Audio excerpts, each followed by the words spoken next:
이걸 좀 여쭙고 싶습니다. 그러니까 네. 금리 얘기를 여기저기서 많이 좀 하고 있잖아요. 하고 있는데 지금 보면 소비자 물가 상승률이 3개월 연속 2%대로 둔화가 됐다. 그래서 한국은행의 기준금리 인하론 이게 계속 나오고 있잖아요. 어떻습니까? 금리 인하할 여건이 좀 됐다고 보십니까, 대표님? 그러니까 한국의 지금 기준금리가 미국의 기준금리보다 네. 2%포인트가 낮아요. 그렇죠. 그러니까 뭐냐면 한국은 그만큼 인하폭이 적다는 얘기예요. 인하 여력이 그렇죠. 별로 그 없다. 지점이에요. 그러니까 뭐냐면 한국은행이 사실은 실책을 한 거죠. 아, 그래요? 그러니까 그만큼 그 한국은행이 움직일 수 있는 공간을 스스로 줄여왔으니까. 그러니까 이 물가 때문에 사실은 금리 이제 올리면서 잡는 그런 상황이었지만 우리가 미국만큼 못 올린 거는 또 우리 경기가 좀 완전히 둔화될까봐 못 올린 그런 측면이 그렇죠. 있는데. 가계부채가 핵심이었고 부채가 너무 많으니까 이제 못 올린 건데 그러다 보니까 사실 물가도 제대로 못 잡고 있고. 아, 그런 면에서 네. 그리고 그냥 제대로 정책을 썼어야 되는데 지금 물가가 낮아지는 이유는 네. 대외 경제 변수예요. 그래서 유가가 안정되면 막 이렇게 물가 낮아졌. 그러니까 내부적으로 뭔가 물가가 진정되고 있는 상황은 아니라는 거죠. 아. 예를 들어서 물가가 가장 중요한 물가는 뭡니까? 전세 가격이나 월세 가격이죠. 우리나라 주거비. 소비자 물가에 근데 이게 산정 비율이요. 우리나라는 또 낮아요. 근데 그만큼 우린 체감 물가는 상당히 지금 고통스러운 수준인데 산정 기준이라든지 대외 경제 변수에 의존해 보다니까 마치 뭐 지표로는 안정된 느낌인데. 근데 이런 상황 아니죠. 속에서는 한국은행의 금리를 낮추긴 힘들다. 여력도 줄어 있고 미국이 그 여력을 가진 만큼 쉽지 않다라는 거죠. 그렇죠. 그러니까 네. 우리가 맨 처음에 올릴 때 제대로 안 올렸고 네. 그러다 보니까 내릴 여력도 지금 이 포션도 많이 없고 그러니까 그리고 지금 상황도 주거비 말씀하셨지만은 2.2%로 둔화가 됐지만은 지금 낮추기에도 좀 상황이 녹록지가 않고 그렇죠. 그리고 한번 낮췄다가 네. 이게 경기를 살리거라든지 뭐 이런 차원이 아니라 부채가 오히려 증가하고 거기서 대출만 증가시키는 될 가능성이 굉장히 높아 보이거든요. 그렇게 되면 우리나라의 경제를 사실 망가뜨릴 수 있는 거죠. 그러니까 그런 차원이 제가 볼 때 한국은행이 예를 들어서 바보가 아닌 한 네. 그 쉽지 않은 의사결정이다. 그러니까 여력이 크지 않다는 거예요. 여력이 크지 않다. 네. 그런데 시장 참여자들은 기대를 너무 많이 하고 있어요. 미국 낮추면 우리도 낮출 거야. 뭐 이런 거 그렇죠. 아닙니까? 따라갈 거야. 아니면 그만큼 많이 낮출 수도 있어. 저는 그 한계가 있다는 거예요. 네. 그래서 일종의 우리는 그 심리를 결정하는 게 결국에는 인하하는 그 방향성보다 폭이 결정하는 건데 폭이 생각보다 적다면 인하폭이 그러면 그 기대감이 실망감으로 이어질 수 있거든요. 아하. 오히려 자산 시장이 막 안 좋아지고. 그렇죠. 그래서 그런 차원에서는 금리 인하에 대해서 저희가 진지하게 좀 고민을 해볼 필요가 있다는 거고요. 네. 또 하나 이제 금리 인하가 또 영향을 미칠 수 있는 거 환율이거든요. 환율. 그렇죠. 네. 환율 지금 외환 시장도 더 시장 시간이 길어져 가지고 이게 또 고환율에 영향을 주는 게 아니야 이런 얘기도 있긴 하던데. 그렇죠. 예. 근데 지금 고환율 때문에 이제 지난주에도 삼성전자가 실적 발표를 했는데 환율 덕을 보고 있단 말이야. 수출 기업들이. 그렇죠. 예. 근데 여기서 좋은 이제 거 아닙니까? 수출 기업들이 잘 되면. 그런데 네. 이제 그 지점은 따로 한번 말씀드리고 싶은데 예를 들어서 삼성전자가 돈을 벌어서 미국에 투자를 하고 있거든요. 그러니까 수출 기업이 한국의 경제에 도움이 되기 위해서는 그들이 수출해서 돈을 번 돈들을 통해서 한국에 투자를 해야 돼요. 그래야 의미가 있죠. 한국의 고용을 증가시키고 그게 바로 선수단 구조예요. 그동안 우리나라가 수출 중심주의 국가였는데 여와 함께 경제가 성장한 원동력은 거기에 있단 말이에요. 수출해서 번 돈으로 국내에 공장 짓고 고용도 증가시키고 그런데 예를 들어서 삼성전자가 뭐 10조 원 벌어서 미국에 지금 뭐 100억 달러, 200억 달러, 300억 달러 공장 짓고 있는데요. 이게 반영 우리나라 달라졌네요. 경제에 좋을 수 있는 거냐. 이제 근원적으로 고민이 되는 거죠. 그렇다 보니까 지금 내수가 안 좋은 거예요. 이상하게 수출은 좋아지고 증가하고 있거든요. 근데 왜 내수가 안 좋습니까? 최근에 신용카드 연체율이 2배 이상 증가하고 있어요.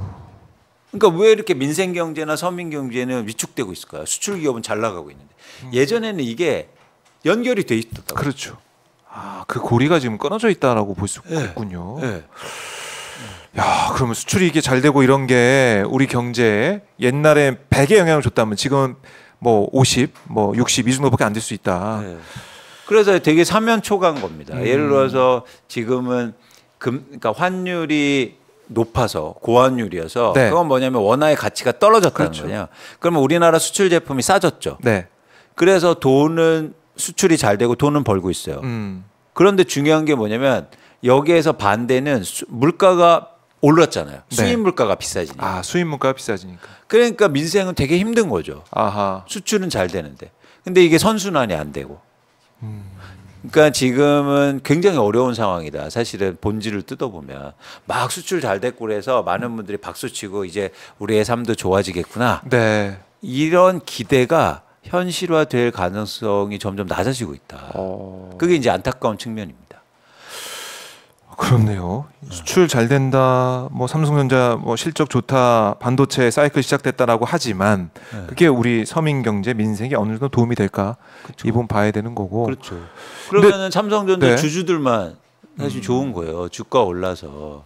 그러면 너 고용 안 되고 투자 안 되고 민생 어렵지. 그러면 정부가 할 수 있는 게 뭐냐면 그럼 삼성전자 주주라도 돼.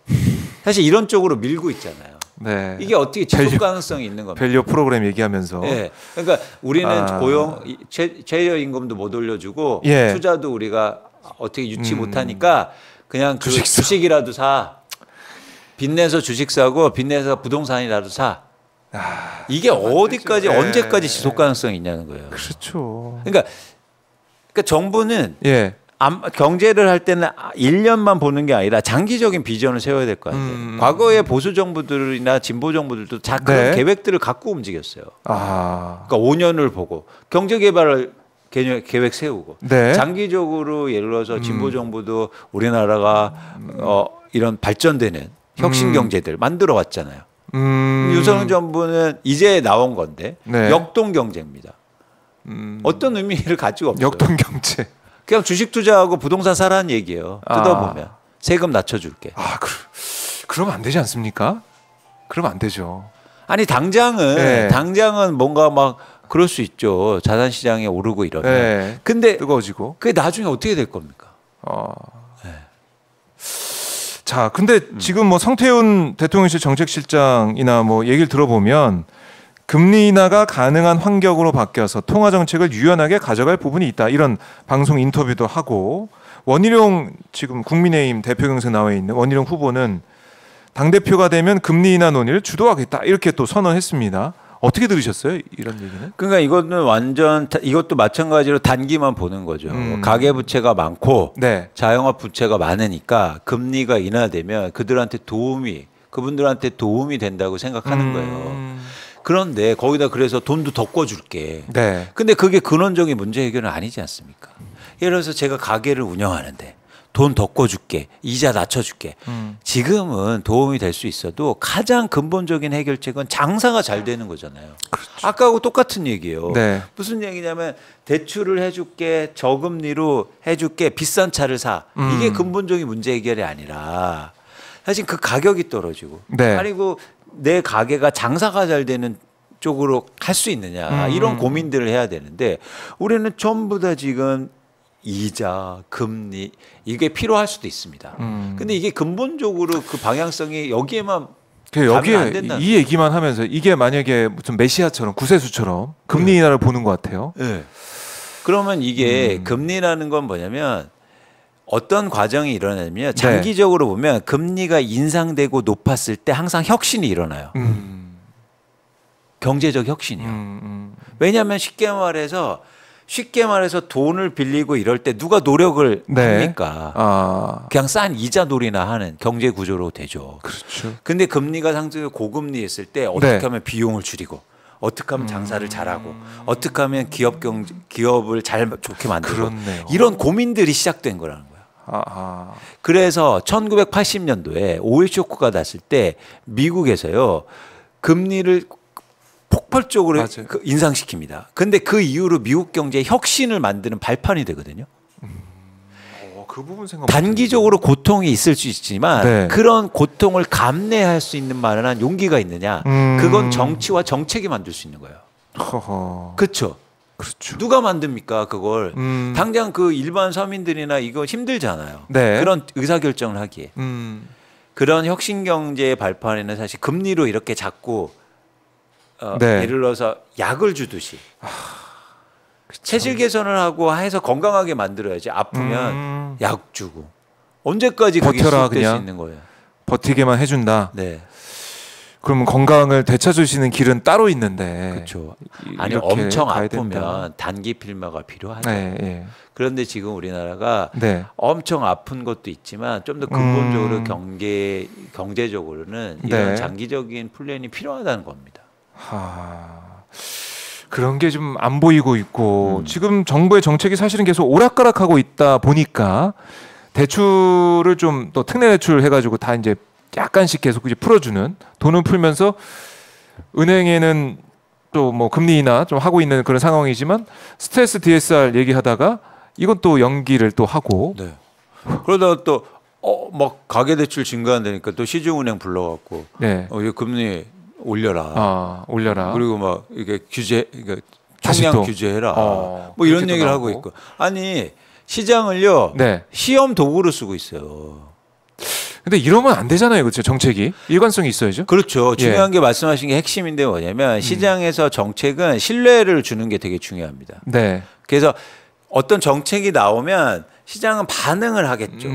근데 이 반응에 따라서 정책이 왔다 갔다 하면 누가 정책을 믿겠어요. 그럼 아비규환하는 게 되는 거죠. 각자 생존이 되는 거예요. 네. 각자 도생. 각자 도생으로 가야 되는. 네. 근데 정책이 어떤 방향성을 갖고 일관성을 가지면 여기에 갖은 소음이라든지 이거를 감내할 만한 용기가 지금 윤석열 정부에는 없다. 갑자기 수출이 감소하면 막 부랴부랴 네. 나오고 갑자기 대출이 증가하면 부랴부랴 했다가 또 부동산 가격 빠지면 부랴부랴 막 부동산 올리려고 하고 이런 것들이 반복된다는 거죠. 네. 그러니까 이 가계대출이 늘어나고 있다라는 건 심각성을 정부가 알고 있어서 시중은행 불러서 얘기하고 있다고 하지만 네. 정책 방향이나 뭐 부동산 정책이나 아니면은 금리 상황 이런 건 보면은 또 대출을 조장하는 듯한 그런 느낌도 드는 것이고 그렇죠. 가계 부채를 좀 늘리는 쪽으로 가고 있는 거고 정잡을 수가 없다. 네. 그래서 이게 한국 경제나 서민 경제의 위험을 더 가중시키고 있다는 겁니다. 네. 불안해요. 그래서 그렇습니다. 그래서 불안해요. 지금. 그래서 저는 정치는 제가 잘 모르는 분야이기도 하지만 정치는 전 바꿀 수 있다고 봐요. 네. 그러면은 거기 혁신은 금방 일어나지만 경제는요 한번 나빠지면 쉽게 되돌릴 수가 없거든요. 그래서 안타까운 거죠. 예.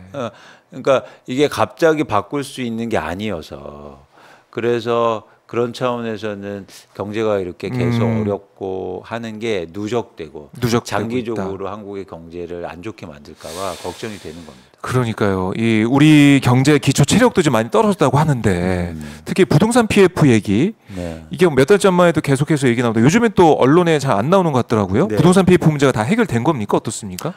쉬쉬하는 거죠. 쉬쉬하는 거예요. 네, 쉬쉬하는 거고 최근에도 보면 스트레스 DSR을 규제를 강화하는 거 2달 연장하면서 거기에 근거가 나오지 않습니까? 뭐냐면 부동산 PF 연착륙.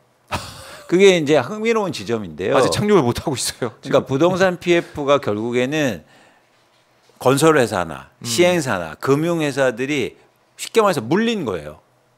땅을 비싸게 사서 물렸어요. 너무 비싸게 사서. 그래서 부채가 엄청 많습니다. 예. 이거를 부채를 줄이는 게 연착륙이잖아요. 네. 부채를 그러니까 줄여. 어떻게 줄입니까, 근데? 부채를 줄이고 뭐 좀 또 비싸게 팔아야 됩니까? 그렇죠.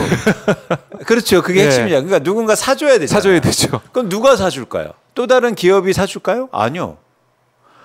개인이 사줘야 되는 거예요. 가게가.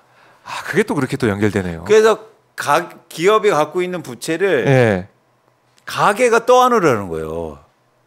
대출 더 해줄게. 그게 또 그렇게 연결이 되네요. 이게 도대체 이게 정부가 맞습니까? 아니 최소한 포퓰리즘이라도 전 가졌으면 좋겠다. 왜냐하면 기업은 표가 없어요. 그렇죠. 가게하고 개인은 표가 있습니다. 그러면 가게하고 개인한테 잘해줘야 될 거 아니에요. 왜 기업만 잘해줘요? 그렇죠. 삼성전자가 투표권 있습니까? 그렇죠. 아니 그리고 돈 많은 사람들은 뭐 투표가 10표권 갖고 있어요? 아니잖아요. 그런데 이상하게 흘러간다. 오히려 포퓰리즘이라도 해라. 뭐 상속세 깎아주고 뭐 기업의 법인세 깎아주고 혜택 뭐 주고 뭐 이런 얘기만 나오고 있는데 그게 아니다. 중요한 건 부동산 PF 문제도 우리 국민들이 사는 길로 그렇죠. 어디로 가야 되는 그 생각해야 되는데 기업을 어떻게 살릴까? 그렇죠. 그렇게 하면 안 된다. 그러니까 기업도 그렇게 살리면 안 되는 겁니다. 네. 건전한 기업을 살리고 그리고 성장성이 있고 혁신을 만드는 기업들을 도와줘야죠. 네. 한국의 건설사나 시행사가 어떤 혁신을 만들겠어요. 네. 그렇죠. 그러니까 기업 대비해서 가장 생산성이 낮은 분야예요. 그래서 어떤 나라의 경제가 성장할수록 건설 분야의 GDP 비중이 떨어지는 이유예요. 그러니까 미국에서 지금 누가 건설 얘기하고 토목 얘기하고 SOC 사업을 누가 얘기합니까? 그러니까요. 전부 다 AI와 혁신 경제를 얘기하는데 4차 혁명 얘기하는데 우리나라는요. 아직도 부동산 PF 살려야 돼요. 건설. 아니 그러면 우리나라 경제는요. 언제 저 먼지로 가냐는 거예요. 역량이 거기에 집중되고 있는데. 그래서 은행에서 대출을 해주는데 혁신기업의 대출이 아니라 부동산 기업에 대출을 해주는 거예요. 한정되는 돈이니. 아휴, 답답한 얘기는 좀 해봤지만 그래도 우리 대표님 말씀 듣고 얘기해 보니까 좀 그래도 좀 속이 좀 시원하다는 생각이 듭니다.